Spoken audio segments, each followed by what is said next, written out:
Muito bom dia, Deus abençoe a todos em Cristo Jesus. Hoje, sábado, chegando no final de semana, 27 de junho de 2026. Estamos aqui com mais uma meditação da Palavra de Deus para a glória de Deus. Vamos falar com Deus.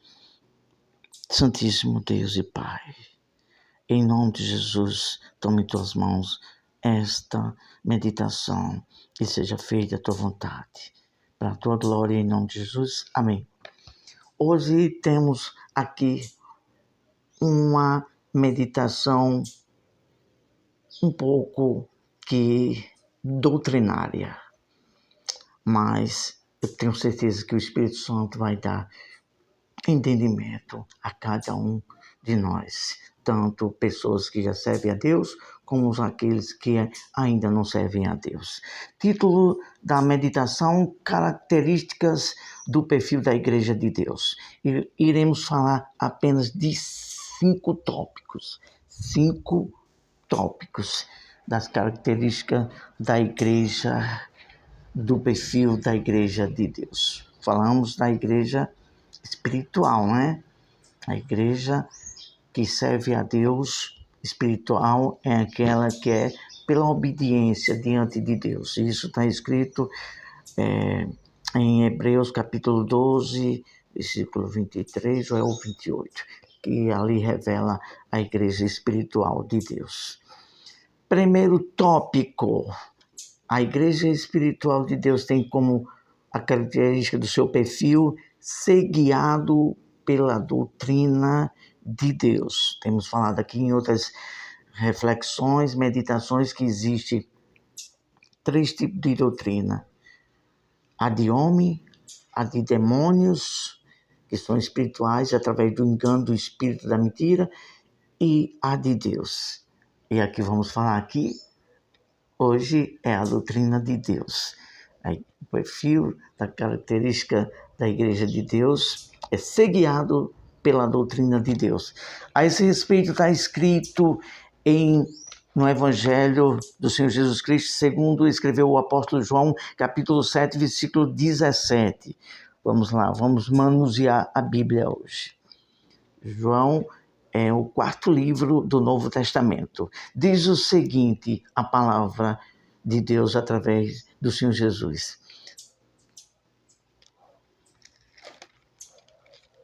encontrei. Se alguém quiser fazer a vontade dele quem? De Deus, Jesus falando, conhecerá a respeito da doutrina que Jesus estava falando, ensinando, se ela é de Deus ou se falo de mim mesmo. Jesus estava falando para aquelas pessoas que estavam ali, os judeus. Estava havendo uma controvérsia, né?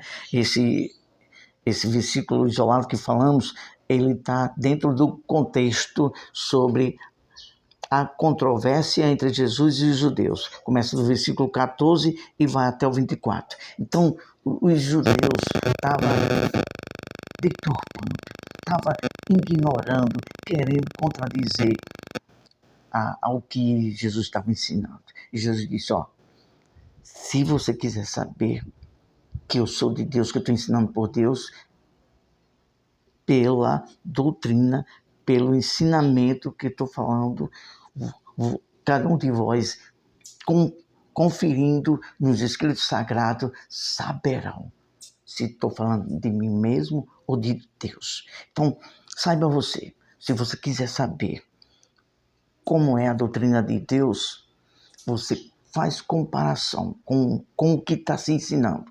Se está dentro da Bíblia, tem base bíblica, é fundamentada, contextualizada, tudo se referindo com os doutrinos e os ensinamentos sagrados aqui na Bíblia, então essa é de Deus.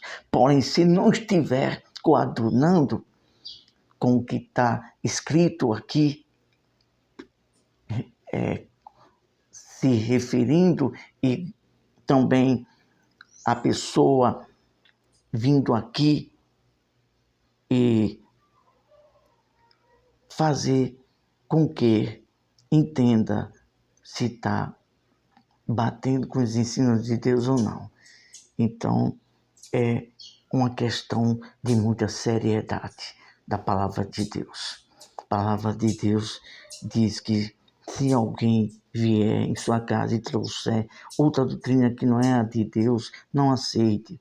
E todo aquele que estiver ensinando fora do contexto dos ensinos sagrados, se até mesmo vier um anjo e falando outra coisa que não está conforme o ensino de Deus, está escrito em Gálatas capítulo 1, versículo 7, se não me foge a memória, seja anátema.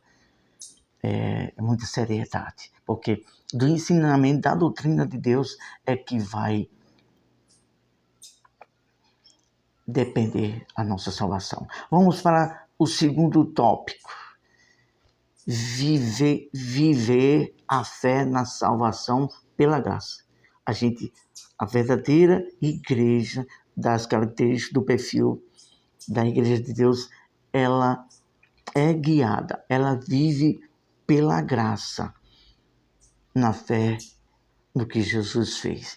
A esse respeito está escrito no livro de Colossenses, capítulo 2, versículo 9, capítulo 2, versículo 8 e 9. Diz o seguinte: porque pela graça sois salvos mediante a fé. Isto não vem de vós, é dom de Deus, não de obras, para que ninguém se glorie. Então, o ensinamento, a característica da igreja espiritual de Deus, ela vive a salvação pela graça, no que Jesus conquistou ali na cruz. Não por mérito ou por obras feitas por maneira de ensinamento do homem que vai ser salvo. Não. Que está bem claro. Pela graça, pelos méritos de Deus em Cristo Jesus. Vamos para o terceiro tópico. A característica do perfil da igreja de Deus, a igreja espiritual, ela tem tudo em comum. São fraternais entre si e compartilham do seu pão ao necessitado. A igreja espiritual, a igreja que se conduz pelo amor de Deus, ela é fraternal. Ela divide o seu pão com o seu próximo. Independente de ser da mesma congregação, independente de ser cristão ou não. A palavra de Deus fala no livro de Tiago: aquele que sabe fazer o bem e o não faz, está pecando. Certa vez, Jesus disse aos discípulos: quando foi que me vestiste? Quando me deste de comer? Jesus disse: quando fizeste a um desses necessitados, a mim o fizeste. Então, o perfil da característica da igreja espiritual de Deus, ela é fraternal. Ela compartilha o seu pão com o seu próximo. A esse respeito, nós vamos ler em Atos dos Apóstolos, capítulo 2, versículo 44 e 45. Vamos folhear aqui a Bíblia. Capítulo 2, versículo 44 e 45. Diz o seguinte: todos os que creram estavam juntos e tinham tudo em comum. Vendiam as suas propriedades e bens, distribuindo o produto entre todos, à medida que alguém tinha necessidade. A igreja espiritual que se guia pelo amor de Deus, ela compartilha o seu pão com o necessitado. Ela não tem seus próprios interesses. Ela se preocupa também com o próximo. Vamos para o quarto tópico.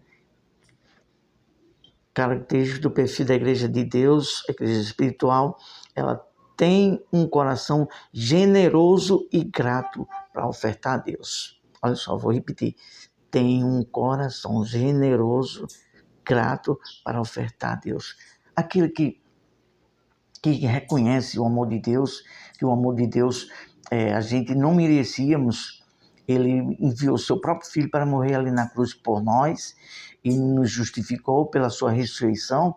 E aquele que realmente é grato, entende esse amor, ele também ele retribui com gratidão a este mesmo amor. Ele é uma pessoa que é generoso e tem o prazer de ofertar a Deus de todo o coração. A esse respeito está escrito na segunda carta do apóstolo Paulo aos Coríntios, capítulo 9, versículo 7.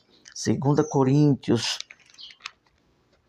epístola do apóstolo Paulo, capítulo 9, versículo 7. Vamos procurar aqui. 2 Coríntios, capítulo 9, versículo 7. Achamos. Diz o seguinte: cada um contribua segundo tiver proposto no coração, e não com tristeza ou por necessidade, porque Deus ama a quem dá com alegria. Então, quem é grato, quem é generoso, ele dá de espontânea vontade, com alegria, sem ninguém forçar. Ele dá com todo o coração, com todo o prazer, a oferta para Deus, porque ele tem um coração grato, generoso. Ele dá com alegria. Não precisa ninguém forçar ou porque está dando, porque há uma necessidade. Ele dá com gratidão. Aquele que é a própria oferta de Deus, que tem um coração grato, ele dá as coisas para Deus com todo o coração. Não precisa nem pedir. Ele já é a própria oferta, ele dá. Foi assim que aconteceu com a transformação de Zaqueu. Se tornou a própria oferta. Ele disse: Senhor, resolvo dar metade dos meus bens para dividir com os pobres. Jesus nem pediu.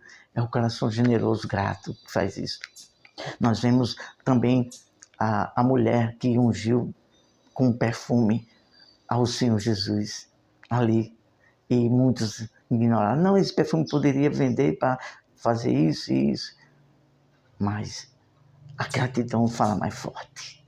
A gratidão é algo generoso, é algo espontâneo, é algo do coração de Deus. Gostaria de falar mais sobre isso, mas vamos ficar por aqui. É muito maravilhoso, coração generoso e grato. Concluímos aqui com o segundo tópico: viver e praticar o amor e o perdão. Uma das principais características da igreja espiritual de Deus, do seu perfil, é viver a prática do amor e do perdão. É muito forte. A gente às vezes queremos nos emocionar, mas nos contemos. É muito forte. Vamos ler. Aqui, primeira carta do apóstolo João, capítulo 4, versículo 7. Amados, amemo-nos uns aos outros, porque o amor procede de Deus. E todo aquele que ama, é nascido de Deus e conhece a Deus. Vamos orar a Deus. Senhor, em teu nome, que o Senhor repreenda o espírito do orgulho, o espírito da inveja, o espírito da mentira. Em o nome de Jesus, Senhor, seja repreendido e que haja quebrantamento, derramamento de alma diante de ti, ó Deus, e que muitas pessoas sejam libertas pela tua verdade e que o diabo nem demônio tenha poder de colocar dúvida. Fique já neutralizado toda a atuação maligna do espírito da mentira. Em nome do Senhor Jesus, Senhor, abençoe cada lar, cada família, cada pessoa que vai ouvir a tua verdade e a tua palavra. Para a tua glória é que te oramos e te agradecemos. Em nome de Jesus. Deus abençoe a todos e fique firme com a verdade de Deus. Deus, ele olha e vê o íntimo das intenções e deseja que todos conhecemos a sua verdade e sejamos gratos, tenhamos coração generoso e compartilhar o nosso pão com o nosso próximo. Deus te abençoe, ótimo sábado.